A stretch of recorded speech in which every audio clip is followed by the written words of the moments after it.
Hello everyone, welcome to round table study. तो देखो जी, स्टार्ट करते हैं chemical reaction of haloarenes. But chemical reaction हम इस वीडियो में केमिकल रिएक्शन ऑफ हेलोएरिन्स नहीं पढ़ने वाले हैं। हम पढ़ने वाले हैं देखो, केमिकल रिएक्शन को पढ़ने से पहले हमें थोड़ा सा जो है कंपैरिजन करना पड़ेगा कि इसके पहले जो है ना हम लोगों ने chemical reaction of haloalkanes देखा था।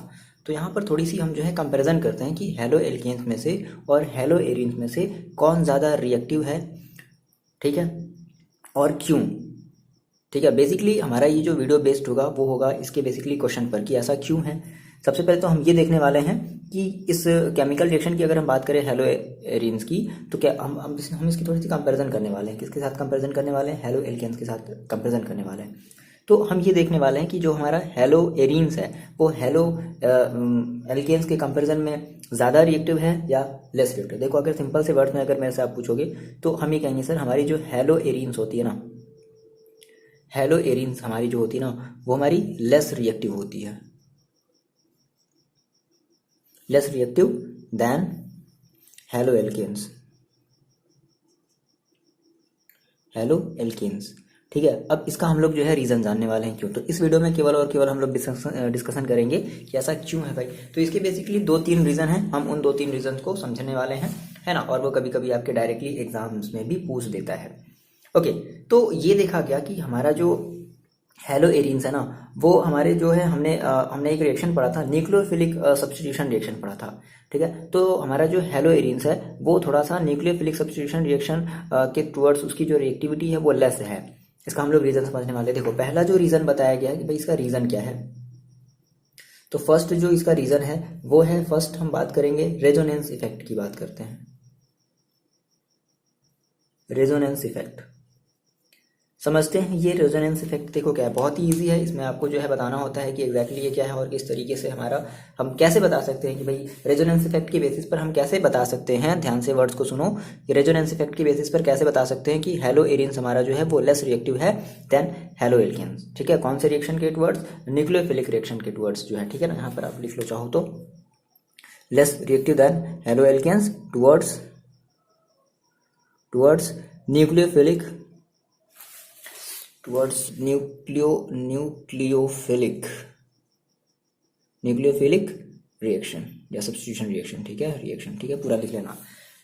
तो सबसे पहले हमने कहा सर रेजोनेंस इफेक्ट है। इसका फर्स्ट रीजन क्या है? रेजोनेंस इफेक्ट है। देखो, रेजोनेंस इफेक्ट को अब समझते हैं कि सर एग्जैक्टली ये रेजोनेंस इफेक्ट है क्या। जैसे देखो, होता क्या है कि जैसे आप ना जब बेंजीन बनाते हो, है ना, तो बेंजीन जैसे आप बनाते हो तो आपने कहा सर, बेसिकली हम बात कर रहे हैं क्लोरोबेंजीन की, ठीक है। तो अगर हम एक क्लोरोबेंजीन बनाते हैं, सीएल मान लो हमने आपका कहा से मेरे पास यहाँ पर सीएल है। अगर हम एक क्लोरोबेंजीन बनाते हैं तो जैसे आप देखते हो कि कभी आप जो है अल्टरनेट पोजीशन पर क्या लगाते हो, आप डबल बॉन्ड लगाते हो। कभी आप यहाँ लगाते हो या फिर कभी आप, जैसे आपने एक क्लोरोबेंजीन अगर बनाया तो आप ये जो डबल बॉन्ड है यहाँ ना लगा करके आप यहाँ से भी स्टार्ट कर सकते थे। वो लोग ऐसा करते थे ना। तो हम देख रहे हैं कि एक स्ट्रक्चर ये भी होता है, एक स्ट्रक्चर ये भी होता है। दैट इज हम इसको कहते हैं रेजोनेंस इफेक्ट कहते हैं।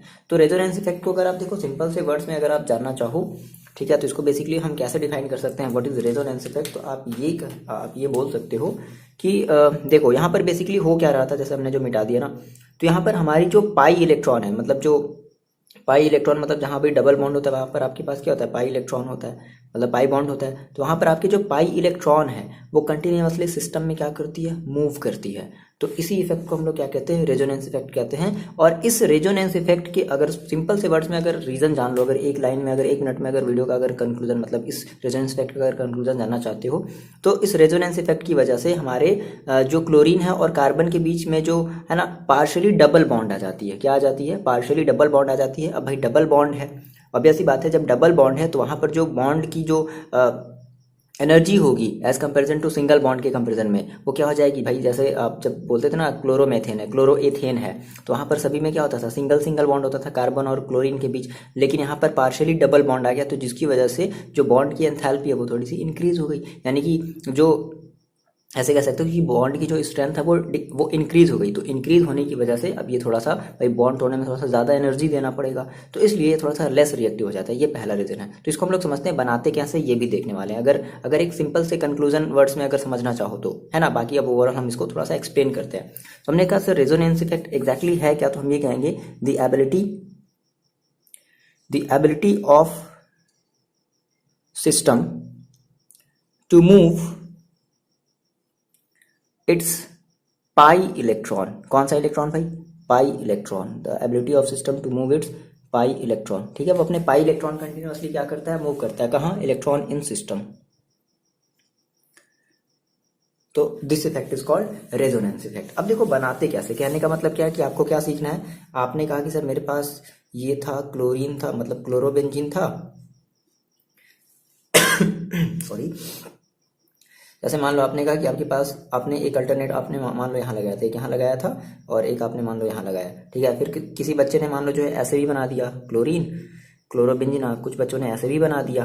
अब यहाँ से स्टार्ट है, मान लो कुछ बच्चों ने यहाँ से स्टार्ट किया। ठीक है, तो आखिर ये इससे इसमें या फिर ये इससे इसमें कैसे आ गया, हम लोग ये देखने वाले हैं। इसका हम लोग स्ट्रक्चर समझने वाले। देखो बहुत ईजी तरीके से हम लोग बनाएंगे, टेंशन नहीं लेना है। ठीक है, बहुत ईजिली आपको समझ में आएगा। तो रेजोनेंस इफेक्ट देखो दिखाने के लिए सबसे पहले हमें ना, हम एक एरो का निशान का यूज करते हैं। ठीक है, अगर कुछ भी अगर आपको रेजोनेंस इफेक्ट के बारे में नहीं पता कि कैसे शो करते हैं, तो सिंपल से मेरी बात समझो। हम एक कर्व लाइन का यूज करते हैं, इसको हम लोग बोलते हैं टेल, इसे हम लोग बोलते हैं हेड। ओके, अब बात समझो। जब भी देखो ये हमारा जो टेल होता है ना, ये हमेशा हमेशा डबल बॉन्ड से आप स्टार्ट करोगे। जहां पर भी डबल बॉन्ड होगा, देखो रेजोनेंस इफेक्ट कौन शो करेगा? जिसके पास डबल बॉन्ड है। कभी भी सिंगल बॉन्ड, देखो इस एरो के निशान के थ्रू हम क्या करते हैं, हम इस डबल बॉन्ड को ब्रेक करते हैं। कुछ बेसिक सी बातें समझ लेना बच्चे, तो आप बहुत इजीली तरीके से बना सकते हो। इस एरो के निशान के थ्रू हम क्या दिखाना चाहते हैं? हम इस डबल बॉन्ड को ब्रेक करना चाहते हैं। तो हमेशा याद रखोगे कि जहां भी डबल बॉन्ड होगा वहीं पर आपका रेजोनेंस इफेक्ट होगा। अगर डबल बॉन्ड नहीं है तो वो कोई भी रेजोनेंस इफेक्ट शो नहीं करेगा, पहली चीज। दूसरी बात आपको ये ध्यान रखनी है कि कभी भी किसी भी कार्बन के पास, जैसे भाई हम जानते हैं कि कार्बन जो है उसके मतलब कोई भी अगर एलिमेंट होगा तो अपने लास्ट शेल में कितने इलेक्ट्रॉन रखना चाहेगा? 8 इलेक्ट्रॉन रखना चाहेगा। तो ऐसा हो सकता है कि कभी कभी उस पर्टिकुलर कार्बन के पास 8 से कम इलेक्ट्रॉन हो जाएंगे, लेकिन कभी भी आप किसी भी स्ट्रक्चर में 8 से ज्यादा इलेक्ट्रॉन नहीं रखोगे। दो बात आपको समझ में आएगी, है ना, कि कभी भी आप 8 से ज्यादा इलेक्ट्रॉन नहीं रखोगे। हाँ, 8 से कम इलेक्ट्रॉन हो सकते हैं, लेकिन 8 से ज्यादा इलेक्ट्रॉन कभी भी नहीं रखना है। तो ये अगर आप दो बेसिक सी बातें अगर आप समझ करके चलोगे ना, तो आपको बनाने में, स्ट्रक्चर बनाने में कभी भी कोई भी प्रॉब्लम नहीं होगी। ये एरो का निशान क्या दिखाता है कि ये एरो का निशान ये शो करता है कि हम हमेशा क्या कर रहे हैं, बेसिकली हम डबल, जहाँ पर भी हमारे एक्स्ट्रा इलेक्ट्रॉन है, जहाँ पे हमारे डबल बॉन्ड आ रहे हैं, हम उनको क्या करते हैं, उनको ब्रेक करने के लिए, फिर इलेक्ट्रॉन को ट्रांसफर करने के लिए हम ये जो चीज़ है वो यूज करते हैं। देखो अब बनाते कैसे हैं। मान लो आपने कहा सर मेरे पास ये वाला स्ट्रक्चर था, है ना, ये वाली मेरे पास स्ट्रक्चर थी, तो Cl, ठीक। अब देखो, अच्छा ये बताओ कि Cl के पास जो है, अब देखो जैसे Cl के लास्ट शेल में कितने इलेक्ट्रॉन होते हैं? 7 इलेक्ट्रॉन होते हैं, है? अच्छा, तो 7 इलेक्ट्रॉन में से एक इलेक्ट्रॉन जो है वो कार्बन के साथ क्या कर लिया? बॉन्ड बना लिया। भाई कार्बन के साथ यहाँ पे देखो याद रखना है कि यहाँ पर कार्बन, यहाँ पर कार्बन, यहाँ पर कार्बन, यहाँ कार्बन, यहाँ कार्बन होता है, और इसके साथ एक हाइड्रोजन, एक हाइड्रोजन, एक हाइड्रोजन, एक हाइड्रोजन, एक हाइड्रोजन अटैच होता है, लेकिन यहाँ पर Cl अटैच है। तो इसका मतलब है कि Cl का जो लास्ट सेल में जो 7 इलेक्ट्रॉन होते हैं ना, जिसको हम वैलेंस इलेक्ट्रॉन कहते हैं, तो उसने क्या किया, उसने एक इलेक्ट्रॉन जो है कार्बन के साथ बॉन्ड बना लिया, इसकी वजह से सिंगल बॉन्ड आ गया। अब इसके पास कितने जो है कितने अनपेयर्ड इलेक्ट्रॉन बच गए? देखो 3 पेयर ऑफ वैलेंस इलेक्ट्रॉन बच गए। कितने इलेक्ट्रॉन बच गए? 3 पेयर ऑफ वैलेंस इलेक्ट्रॉन बचे ना। मेरी बात समझ लेना, ये बात पहले बताओ आपको समझ में आई कि नहीं आई? भाई 3 पेयर ऑफ अनशेयर्ड इलेक्ट्रॉन बच गए, ठीक है, जिनको हम वैलेंस इलेक्ट्रॉन के नाम से भी जानते हैं। अब देखो क्या होगा, तो यहाँ पर मान लो हम ये वाला स्ट्रक्चर बना लेते हैं अभी। यहाँ पर ये है और ये है, ठीक। अब देखो क्या होगा, अब होता क्या है कि हमारा जो इलेक्ट्रॉन है ना, अब इसकी तरफ शिफ्ट होने स्टार्ट हो जाते हैं। जो भी हमारे अनपेयर्ड, जो हमारे अनशेयर्ड या अनपेयर्ड जो हमारे इलेक्ट्रॉन हैं, वो इस रिंग के चारों तरफ क्या होने लगते हैं, शिफ्ट होने स्टार्ट हो जाने लगते हैं। तो हम क्या करेंगे, मान लो कि ये जो इलेक्ट्रॉन है ये शिफ्ट होकर के इस वाले बॉन्ड के पास आ गया, ठीक है। ये 2 पेयर ऑफ इलेक्ट्रॉन है, 2 पेयर ऑफ इलेक्ट्रॉन से मिलकर के क्या बनती है? एक बॉन्ड। मतलब अगर हमने कहा भाई एक इलेक्ट्रॉन इनको मिला करके हम क्या बनाते हैं? एक बॉन्ड बनाते हैं। तो जब ये यहाँ पर शिफ्ट हो गया, तो अब थोड़ा सा इमेजिनेशन करो कि जब ये वाला इलेक्ट्रॉन जब इस वाले कार्बन के पास, मतलब इस वाले बॉन्ड के पास आ गया, तो यहाँ पर जो कार्बन था इसकी वैलेंसी देखो कितनी हो गई? इसकी वैलेंसी हो गई 5 हो गई ना। जैसे देखो एक यहाँ पर ऑलरेडी आ गया, एक पहले से 2 हो गया, 3 और ये 4 और ये 5। तो अब क्या होगा इस केस में, अब वैलेंसी 5 हो गई तो ऐसा तो हो नहीं सकता। तो क्या होगा देखो, अब यहाँ का ये जो पाई इलेक्ट्रॉन है ये क्या हो जाएगा, ये हमारे इस वाले कार्बन के पास शिफ्ट हो जाएगा। जब मतलब देखो ये जो हमारा जो बॉन्ड है ये बेसिकली ये भी किससे मिलकर के बना होगा, हमारे 2 इलेक्ट्रॉन से मिलकर के बना होगा। तो इस पाई इस वाले बॉन्ड को हम कैसे इस तरीके से क्या कर रहे हैं, रिप्रेजेंट कर रहे हैं। ठीक है, तो हमने कहा हमारे ये जो हमारा जो पाई इलेक्ट्रॉन है ये इस वाले कार्बन के पास क्या हो गया होगा, शिफ्ट हो गया होगा। तो चलो अब हमने इस चीज को जो भी हमने सोचा है वो हम इसको अपने बोर्ड पर लिख लेते हैं। तो हमने कहा सर कि मेरे पास यहाँ पर क्लोरीन था। ठीक है, अब देखो जब ये 2 इलेक्ट्रॉन जब इससे रिमूव हुए तो अब यहाँ पर एक प्लस चार्ज आ जाएगा और बाकी के हमारे जो 2 अनशेयर्ड पेयर जो इलेक्ट्रॉन है वो हमारे बच जाएंगे। अच्छा, अब यहाँ पर हमारे पास पहले हम इस बेंजीन का रिंग बना लेते हैं। अब देखो यहाँ पर तो एक जब ये 2 इलेक्ट्रॉन जब यहाँ पर शिफ्ट हो गया तो यहाँ पर एक और हमारा क्या आ गया, एक पार्शियली डबल बॉन्ड आ गया। अच्छा, फिर आपने ये कहा था कि सर हमारा यहाँ से जो ये जो हमारा जो पाई इलेक्ट्रॉन है ये इस वाले कार्बन के पास क्या हो गया, जाकर के शिफ्ट हो गया। तो अब इस पाई इलेक्ट्रॉन को आपके पास 2 ऑप्शन है, या तो आप डबल डॉट के थ्रू दिखा दो, ठीक है, या फिर आप एक माइनस सिंबल के थ्रू दिखा दो। भाई इलेक्ट्रॉन ही तो मूव हो रहा है तो आप उसको एक माइनस सिंबल के थ्रू दिखा सकते हो।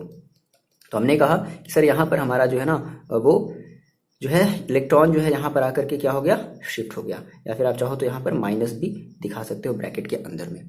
ये बात आपको समझ में आई।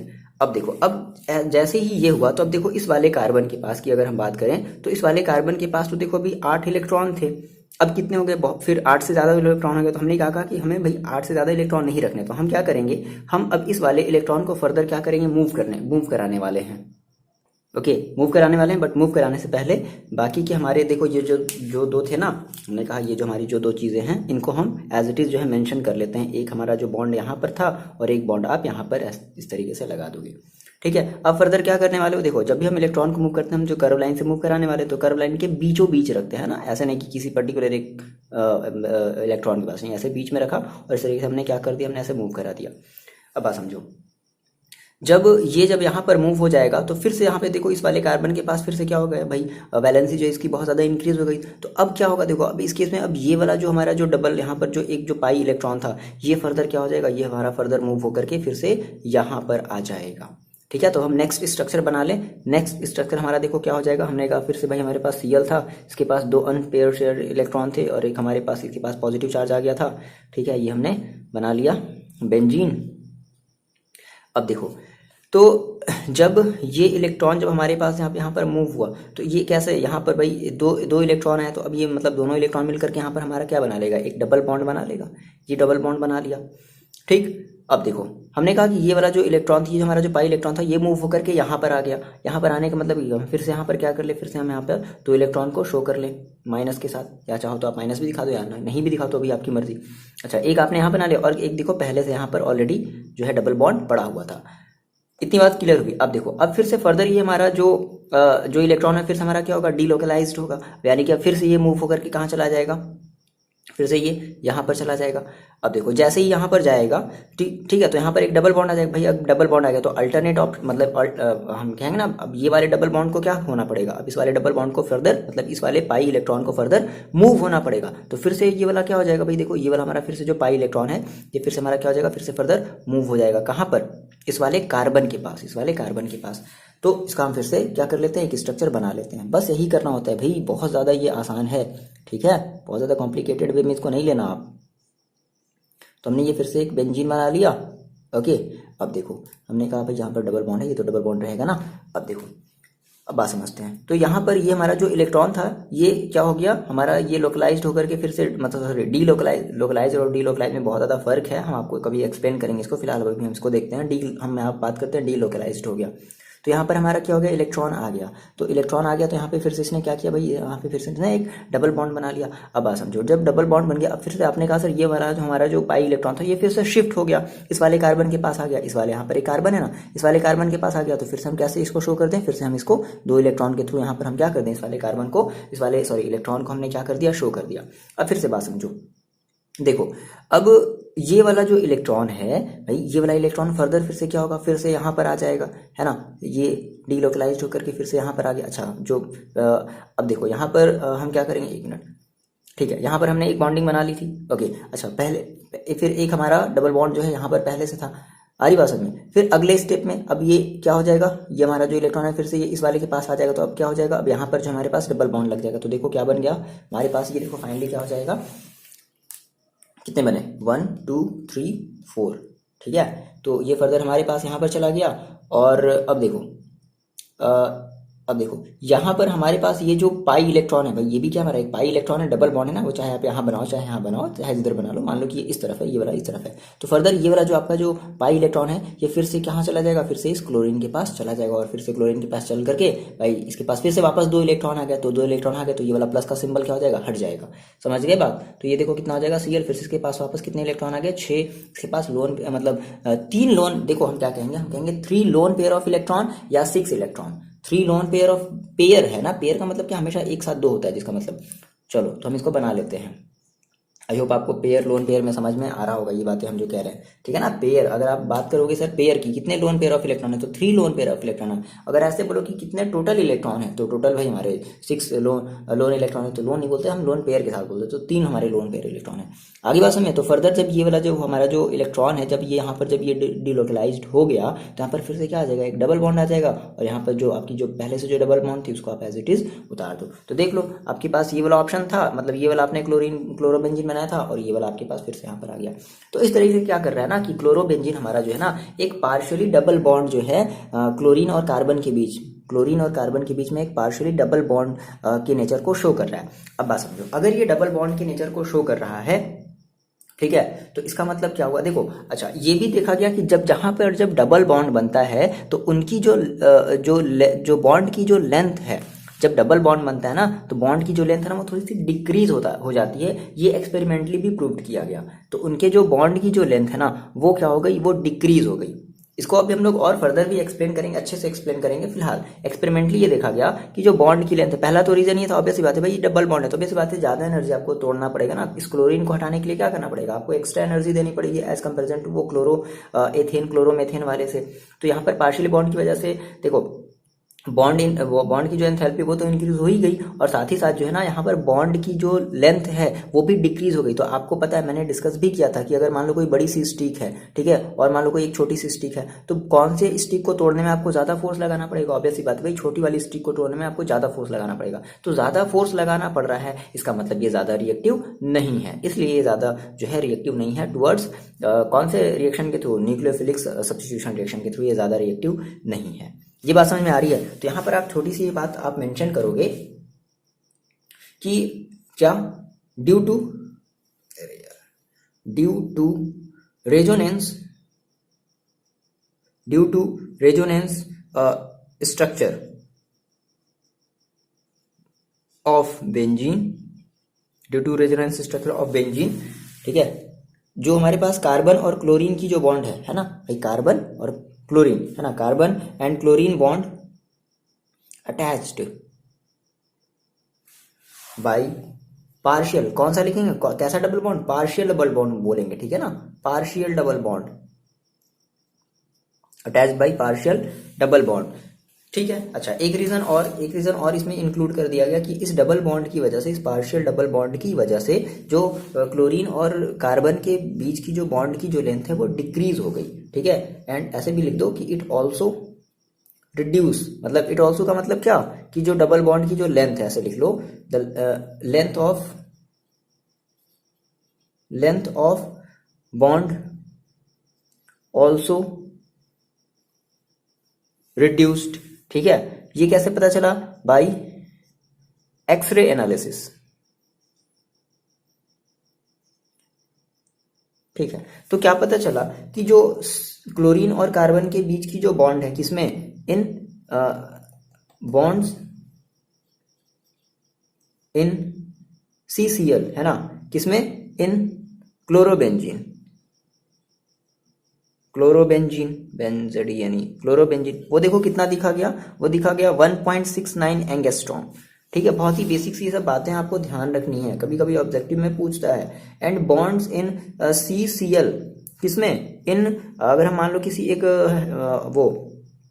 मान लो हम क्लोरीन के साथ अगर मान लो हम मेथेन ले लेते, तो हमने कहा हम एथेन ले लेते हैं, है ना, बेसिकली क्लोरो एथेन के साथ देखा गया, chloro ethane CHLORO ETHANE chloroethane. तो इसके साथ जो देखा गया तो इसकी जो लेंथ थी वो कितनी थी 1.82 एंगस्ट्रॉम। एंगस्ट्रॉम आपको पता है ना कि ये हमारी डिस्टेंस की यूनिट होती है, इतना तो आपको पता होगा। तो एंगस्ट्रॉम, तो देखो अब ऐसी बात, इसकी लेंथ थोड़ी ज़्यादा है तो ये थोड़ा सा ज़्यादा क्या होगा, रिएक्टिव होगा, क्योंकि ये ज़्यादा ईजिली तरीके से टूट जाएगा। और ये थोड़ा कम जो है, इसको थोड़ा सा तोड़ने के लिए थोड़ा सा हमें ज़्यादा एक्स्ट्रा एनर्जी की हमें ज़रूरत पड़ेगी। इसलिए आप ये देखोगे, अभी आप जब केमिकल रिएक्शन देखो, इसको पढ़ना जरूरी भी क्यों है। जब भी आप केमिकल रिएक्शन देखोगे ना, किसी भी बेंजीन का, किसी भी क्लोरोबेंजीन का, तो आप उसमें हमेशा देखोगे कि हम कुछ एक्स्ट्रा जो है उसमें कंडीशन अप्लाई करें, जैसे टेम्परेचर एक्स्ट्रा दे रहे हैं, प्रेशर बढ़ा रहे हैं, है ना। क्यों, यही रीज़न है कि हमें उसको जो है किसी भी तरीके से करके हमें जो है उसको रिएक्शन कराना है। तो उसके लिए, इसलिए हम जो है उसमें एक्स्ट्रा प्रेशर देंगे, टेम्परेचर देंगे, सब सारी चीज़ें करेंगे। तो आई होप ये मेरे ख्याल से आपको पहली ये जो चीज़ है ना, रेजोनेंस इफेक्ट जो है वो क्यों ऐसा हो रहा है, ये सब सारी चीज़ें क्या हैं वो आपको समझ में आ रही होंगी। आप जो है इनका एक बार देखो, प्रैक्टिस करोगे, बहुत ईजी है। अगर आपको कन्फ्यूजन होता है तो आप वीडियो को फिर से एक बार रिपीट करके देखो, आपको बहुत आसानी से तरीके से ये समझ में आने वाला है। हमेशा याद रखना है ना कि हमें जो है इलेक्ट्रॉन को डीलोकलाइज्ड कराना है, ठीक है। तो डीलोकलाइज्ड हम कैसे, बारी बारी से कराएंगे। हमेशा हमारा जो इलेक्ट्रॉन होगा वो हर बार एक कार्बन पर दूसरे बार दूसरे, इस तरीके से क्या होता जाएगा, शिफ्ट होता जाएगा। और ये जो आप एरो है ना, वो हमेशा कहाँ से लगाओगे, जहाँ भी हमारे पास डबल बॉन्ड होंगे, आप उस वाले बॉन्ड को हमेशा ब्रेक करते हैं। इस वाले एरो के थ्रू हम कहाँ ब्रेक करते हैं, हमेशा डबल बॉन्ड वाले को ब्रेक करते हैं। ये बात पहले ध्यान रखना। ऐसा नहीं है कि मान लो यहाँ पर है, जो आपने जो है यहाँ पर जो है एक एरो का निशान लगा दिया तो ये गलत हो जाएगा, क्योंकि यहाँ पर कहीं भी डबल बॉन्ड नहीं है, आप यहाँ पर लगाओगे ये बात। और एक सीरीज वे में चलेंगे, ऐसा नहीं कि वापस हम फिर से आ गए, कहने का मतलब आप समझ रहे हो। तो ये हमारा पहला रीजन हो गया कि हमारा जो हेलो एरिन्स है वो लेस रिएक्टिव है, किसके कंपैरिजन में, हेलो एल्केन्स के कंपैरिजन में, टुवर्ड्स न्यूक्लियोफिलिक रिएक्शन से। ये हमारी जो है पहली रीजन बात जो है वो समझ में आ गई, ठीक है। इतनी बात आपको क्लियर हो गई। तो आप यहाँ से फाइनल एक ये भी चीज बोल दो कि अगर ऐसा हो गया भाई, ऐसा हुआ, तो अब उनके बीच देखो जो क्लीवेज बनेगा, क्लीवेज का मतलब समझ रहे हो ना, एक जो क्रैकिंग होगी कार्बन और क्लोरीन के बीच में, जो क्रैकिंग होगी, इस due to this reason the cleavage between carbon and chlorine is difficult to create, ये कह सकते हैं, ठीक है। किसमें, क्लोरोबेंजीन में जो हमारा होगा ना, जो क्लीवेज बनाने का जो टेंडेंसी होगी वो थोड़ी सी डिफिकल्ट होगी as comparison to chloroethane. Simple सी बात है कि नहीं बात है, इतनी बता दो बात मैंने आपसे डिस्कस भी किया था कि क्लीवेज मतलब क्या होता है, हमेशा एक क्लीवेज बनता है। क्लीवेज जब वो बनेगा, क्लीवेज का मतलब कि एक क्रैकिंग होगी कार्बन और क्लोरीन के बीच में। तो क्रैकिंग होगी भाई, तभी तो हमारा क्लोरीन क्या होगा, अलग होगा, और अलग होकर के उसकी जगह फिर क्या होगा, कोई भी हमारा एक सब्स्टिट्यूशन रिएक्शन होगा, क्लोरीन की जगह OH आएगा तो फिनॉल बनेगा, NH2 आएगा तो एनिलीन बनेगा, यही सब सारी चीजें तो होंगी ना। तो इस चीज को थोड़ा सा आप जो है यहाँ पर बता दो कि ड्यू टू दिस increase या due to this decrease bond length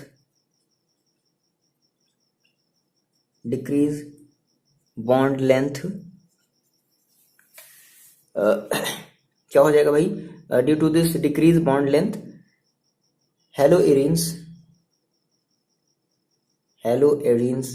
is difficult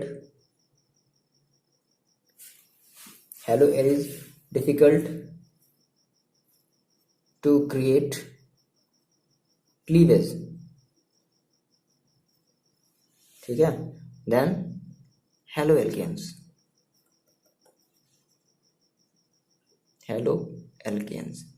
ये आप थोड़ा सा अपना सेंटेंस जो है बना सकते हो। चलो इतनी बातें समझ में आएगी ना। हम अब दूसरे रीजन की बात करते हैं। देखो अब दूसरे वाले रीजन से आपको और अच्छे तरीके से समझ में आएगा। इंपॉर्टेंट है, कभी कभी पूछता भी है, 2 मार्क का 3 मार्क का ये पूछा भी है ना। ना बात करते हैं दूसरे वाले रीजन की। इतनी बातें जल्दी से जो है आप जल्दी से एकदम फटाक से नोट डाउन कर लो, अगर आपने नोट डाउन नहीं किया है तो, ठीक है। कर लो, आप वीडियो को थोड़ा आगे पीछे करके कर लो ना। देखो बच्चे, दूसरी हम जो है रीज़न की बात करते हैं कि आखिर ऐसा क्यों है भाई, लेस रिएक्टिव क्यों है। तो दूसरा जो रीज़न आता है वो कहता है कि hybridisation state of carbon of CX bond. अब मेरी बात समझ लो, तो आपने अभी देखा कि बेंजीन में जो है ना वो है पार्शियली कार्बन और हेलोजन जैसे मान लो हमने अगर क्लोरीन लिया है तो कार्बन और क्लोरीन के बीच में एक पार्शियली डबल बॉन्ड आ गया है। लेकिन जब आप बात करते थे क्लोरोएथेन क्लोरोमेथेन की बात करते थे तो वहां पर देखो C के साथ हमारा क्या अटैच होता था, Cl अटैच होता था, यहाँ पर H, यहाँ पर जो है कोई भी आपका एक C, यहाँ पर आपका एक दूसरा जो है H, इस तरीके से अटैच होता था।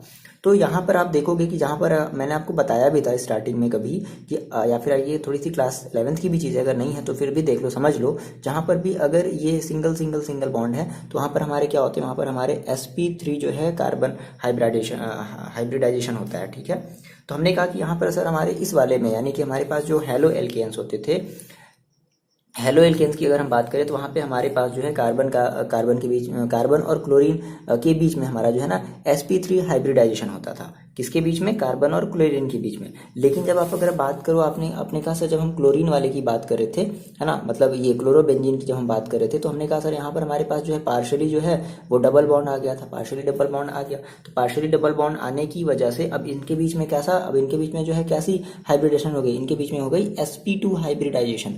अब मेरी थोड़ी सी बात समझो, तो इस चीज़ को हम पहले थोड़ा सा यहाँ पर लिख लेते हैं। देखो समझते चलो, बहुत ईजिली आपको समझ में आएगा। ठीक है, सिंगल सिंगल सिंगल बॉन्ड है तो क्या हो गया भाई, sp3 हाइब्रिडाइजेशन, ये आपका है ना, ये पी ये आपका हो गया ना। देखो जैसे अगर हम बात करें sp3 हाइब्रिडेशन, आप समझ रहे हो ना, इसको हम एक्सप्लेन तो नहीं कर, एक्सप्लेन अगर करेंगे तो फिर भाई हम आपको सारी चीज़ें फिर से बतानी पड़ेंगी। ठीक है, तो ऐसे याद रखो कि अगर सिंगल सिंगल बॉन्ड है तो sp3 हाइब्रिडाइजेशन है। अगर क्या आ गया, अगर मान लो एक डबल बॉन्ड आ गया तो हमने कहा कि कार्बन और क्लोरीन के बीच हमारी क्या सी हो गई, जो है sp2 हाइब्रिडाइजेशन हो गई। ओके, समझ रहे हो ना, हाइब्रिडेशन बताना नहीं पड़ेगा ना। चलो ठीक है, किसी और हम वीडियो में डिस्कस कर लेंगे, बट फिलहाल ये चीज़ अभी आपको इतनी बात क्लियर हुई कि ये sp3 हाइब्रिडेशन और कहाँ से आई, ये कैसे, तो फिर फिर ज़्यादा फिर लंबा विषय बन जाएगा, हम इस पर अभी डिस्कस नहीं कर रहे हैं। ठीक है, sp2 हाइब्रिडाइजेशन। अब देखो, अब क्या होता है कि अब जैसे आप मेरी इतनी बात समझो, जैसे हमने कहा इस चीज़ को हम पहले थोड़ा सा लिख लेते हैं। हमने कहा कि in haloarenes Cl is attached by sp3 hybridisation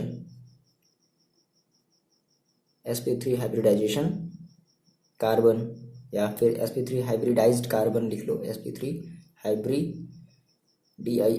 hybridised carbon. ठीक है, तो अच्छा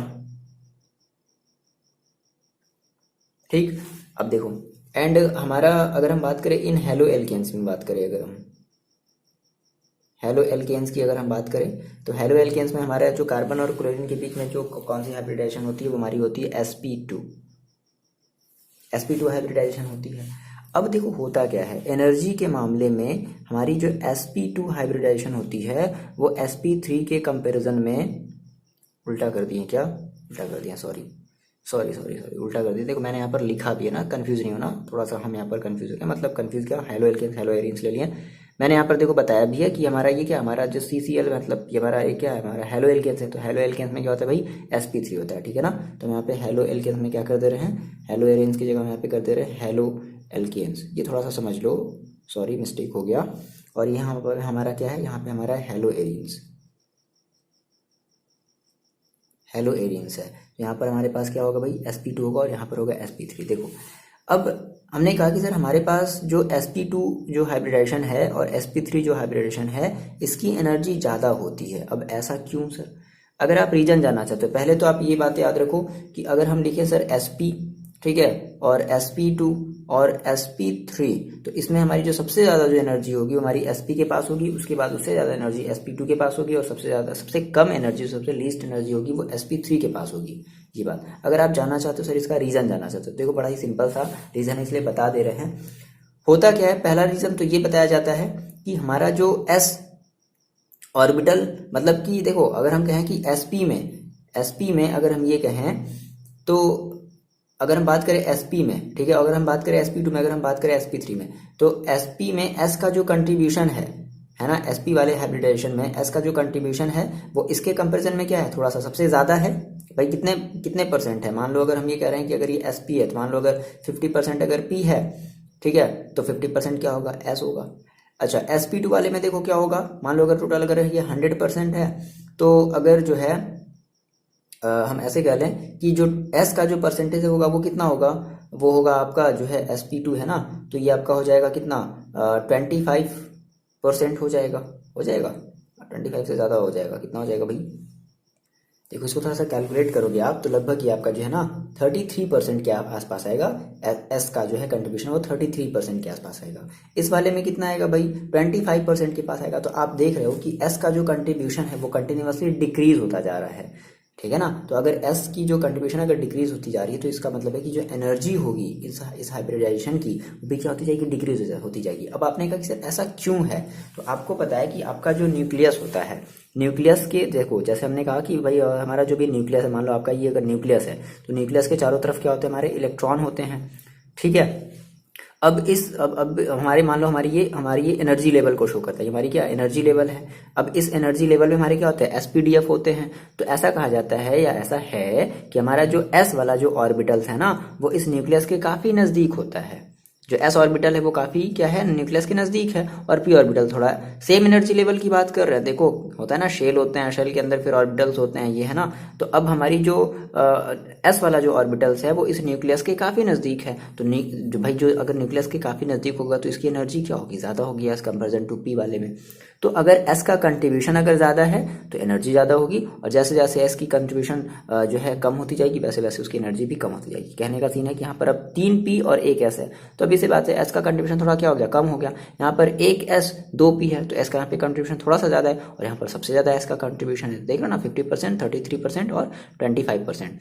ये रीजन होता है ना। न्यूक्लियस के ज्यादा नजदीक होने, एस वाला हमारा जो ऑर्बिटल्स है वो न्यूक्लियस की, सिंपल सी इतनी बात याद रखो कि एस ऑर्बिटल्स एसपीडीएफ होता है ना। एस ऑर्बिटल्स ये क्लास 11th की बात है, हम लोग कभी और डिस्कस करेंगे जब आप लोग जब क्लास 12 पास कर लोगे और आपको पढ़ना होगा तो फिर हम लोग ये सारी चीजें डिस्कस करेंगे। ठीक है, फिलहाल अभी नहीं, बस इतनी बात याद रख लो कि एस वाले का जो है बहुत ज्यादा क्या होता है, न्यूक्लियस के नजदीक होता है। इवन हमारे ये जो है ना हमारे सेम एनर्जी शेल में है, लेकिन फिर भी हम एस वाले की बात करें, न्यूक्लियस के ज्यादा नजदीक है, जिसकी वजह से इसकी एनर्जी क्या होती है, ज्यादा होती है। सो अगर हम बात करें इसके कंपैरिजन में, अगर हम इन दोनों का कंपैरिजन करते हैं तो इन दोनों में हमें क्या मिलेगा, sp2 की हमारी जो एनर्जी होगी ज्यादा होगी। सो हम ये कह देंगे भाई अगर एनर्जी ज्यादा होगी तो जो क्लीवेज जो हमें जो क्रिएट करना होगा ना इसमें थोड़ा आसान नहीं होगा, और इसमें जो है क्लीवेज इजिली तरीके से क्रिएट हो जाएगा। ठीक है, तो इसमें बहुत इजीली तरीके से क्लीवेज क्रिएट नहीं हो पाया, मतलब क्रैकिंग बहुत ज़्यादा अच्छे तरीके से हम बहुत ज़्यादा इजीली तरीके से नहीं कर पा रहे हैं, हमें उसके लिए extra energy, extra temperature, extra pressure देना पड़ रहा है। तो इस वजह से हम कह सकते हैं भाई कि हमारी जो है ना एक ये भी रीजन है क्या, hybridisation state of the carbon of CX bond, इसलिए हमारा जो है जो हेलो एरीन्स है वो थोड़ा सा लेस रिएक्ट है। ये दूसरा रीजन आपको समझ में आया, बता दो कमेंट करके, आप बताओगे कि हाँ सर मेरे को जो दूसरा रीजन है ना वो भी अच्छे तरीके से समझ में आ गया। इसको देखो हम सुटेबल तरीके से थोड़ा सा लिख लेते हैं ताकि आप भी लिख लो, नोट्स के भरोसे आपको नहीं रहना है। ओके, या फिर चलो हम जो है नोट्स जो है कोशिश करेंगे कि बहुत ही जल्दी क्या कर दे, अपलोड। तो ये फिलहाल आपको जो है हाइब्रिडेशन जो स्टेट ऑफ जो कार्बन ऑफ CX बॉन्ड जो है वो भी आपको समझ में आ गया ना। और इसका बढ़िया सा जो है हम आपको नोट जो है वो दे देंगे, ये सारी चीज़ें हम उसमें जो है एक्सप्लेन कर देंगे, आप उसको देख लोगे ना, पढ़ लोगे ना, कहोगे हाँ सर मजा आ गया। सारी चीज़ें मेरे को जो है, आप अगर 11th वाली नहीं भी चीज़ पढ़े होगे ना तो आपको पढ़ने के बाद सारी चीज़ें आप, फिर अगर आप भूल भी गए होगे, पढ़े हो, पढ़ा सब कोई होता है, भूल जाता है, प्रॉब्लम नहीं होती कि आप लोग पढ़ते रिवीजन नहीं करते, तो ठीक है बात की बात है। तो ये सारी चीज़ें हम आपको नोट्स में बना करके दे देंगे, आप कहोगे हाँ सर मजा आ गया सच में ना। दूसरी हम बात करते हैं कि एक और तीसरा रीजन है कि भाई कम लेस रिएक्टिव क्यों है, तो तीसरा एक रीजन आता है पोलैरिटी ऑफ CX बॉन्ड। क्या आता है बच्चे, polarity of CX bond, heading लगा लो पोलैरिटी ऑफ CX बॉन्ड। देखो बच्चे ना बात करें अगर हम पोलैरिटी ऑफ CX बॉन्ड की, देखो अगर हम बात करें ना तो इसका भी सेम वही वाला रीजन है, हाइब्रिडाइजेशन वाले ही बेसिस पर हम इसको क्या करेंगे, एक्सप्लेन करेंगे। कैसे करेंगे, देखो हमने कहा कि सर जो पोलैरिटी होती है ना CX बॉन्ड की, किसमें किसमें, हेलो एरेंस में, वो बहुत ही ज़्यादा लेसर होती है as comparison to haloalkanes. तो हमने कहा सर जो पोलैरिटी होती है क्या होती है, पोलैरिटी इज लेसर इन किसमें, हेलो एरेंस में, हेलो एरीन्स में, ARENES, ओके, हेलो एरीन्स, ठीक है, is lesser in hello arenes, ठीक है, make the release of halide ions more difficult. Okay, देखो जो पोलैरिटी की बात करेगा हम, तो पोलैरिटी क्या होती है, CX बॉन्ड में जो क्लोरीन और कार्बन के बीच की जो पोलैरिटी होती है हेलो एरीन्स में, काफ़ी कंपेरिजन हेलो एल्केन्स के कंपेरिजन में कम होती है। तो अगर पोलैरिटी कम होगी तो भाई वहाँ से हमें आयंस निकालने में क्या होगी, बहुत ज़्यादा प्रॉब्लम होगी भाई। अगर देखो पोलैरिटी ज़्यादा होती, ठीक है, तो वहाँ से हम Cl को ईजिली क्या करते, निकाल देते। अब ऐसा क्यों है, इसका रीज़न समझ लो। तो हमने कहा कि this is due to hybridisation,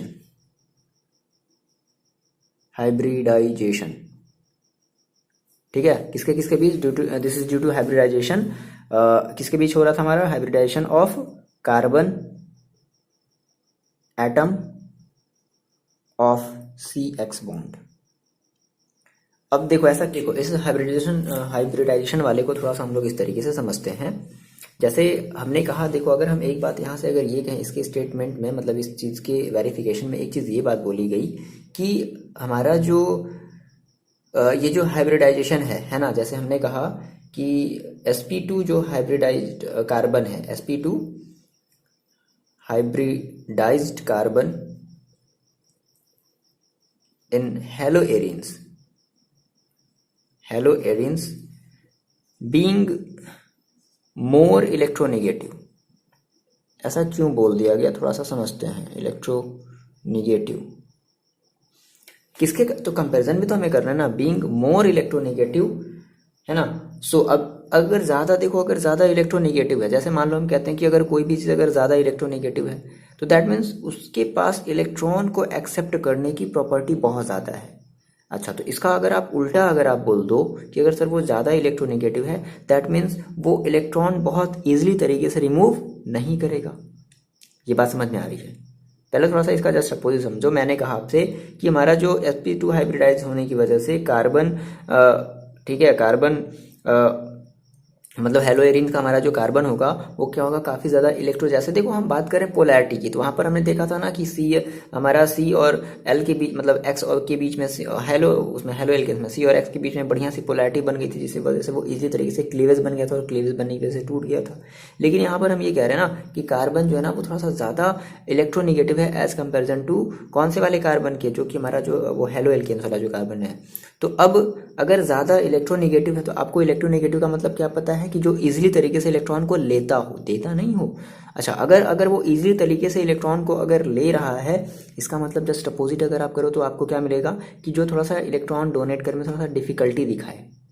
भाई अगर हम ये बात कह रहे हैं कि भाई अगर देखो अगर कोई खेलने में अगर बहुत अच्छा है, मतलब अगर ऐसे थोड़ा सा ऐसे समझो कि हम कह रहे हैं कि अगर मान लो को अगर कोई बहुत अगर अच्छा इंसान है तो इसका मतलब है कि वो कम खराब है।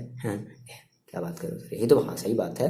अगर भाई कोई इंसान अगर बहुत अच्छा है मतलब वो कम खराब है, अगर कोई बहुत खराब है मतलब वो कम अच्छा है। तो हम भी तो वही बात कर रहे हैं कि इलेक्ट्रोनेगेटिविटी का मतलब क्या हो रहा है कि जो इलेक्ट्रॉन को ईजिली क्या कर सके, बहुत आसानी तरीके से अपनी तरफ एक्सेप्ट कर सके, अट्रैक्ट कर सके। तो इसका अपोजिट भी तो कर सकते हो ना कि आसानी के तरीके से तो इस अट्रैक्ट तो कर ले रहा है लेकिन आसानी तरीके से दे नहीं सकता इलेक्ट्रॉन।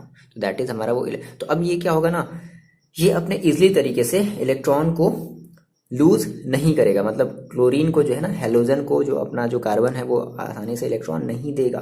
तो नहीं देगा किसके कंपैरिजन में, वो CX बॉन्ड उसके कंपैरिजन में, हेलो एल्केन्स के कंपैरिजन में। तो इस वजह से हम कह रहे हैं ये ज़्यादा इलेक्ट्रोनेगेटिव है, तो ज़्यादा हमारा ये इजीली तरीके से जो कार्बन है वो हेलोजन को अपना इलेक्ट्रॉन नहीं देगा, तो पोलैरिटी क्या होगी, काफ़ी कम होगी। समझना भाई, अगर ज़्यादा इलेक्ट्रॉन देता, इजीली तरीके से देता, तब तो पोलैरिटी क्या हो जाती, बढ़ जाती ना, पोलैरिटी बढ़ती भाई। अगर ज़्यादा वहाँ पर देखो कार्बन क्या करा था, ठीक है, वहाँ पे हमारे हेलोजन की तरफ क्या हो गया था, शिफ्ट हो गया था ना। समझ रहे हो बात को। तो हमने कहा कि बीइंग मोर इलेक्ट्रोनेगेटिव, और हम क्या कह सकते हैं, हम ये कह सकते हैं कि it has less tendency to release electron to the किसको, हेलोजन, ठीक है। हेलोजन को ये आसानी तरीके से इलेक्ट्रॉन, वहां पर देखो उस वाले पे थोड़ा सा कंपेरिजन करके चलो कि बड़े आसानी तरीके से हेलोजन की तरफ शिफ्ट हो गया था, बट यहाँ पर ऐसा नहीं है, ठीक है। रिलीज टू द हेलोजन, और किसके कंपेरिजन में, than sp3 hybridised carbon in alkyl halide.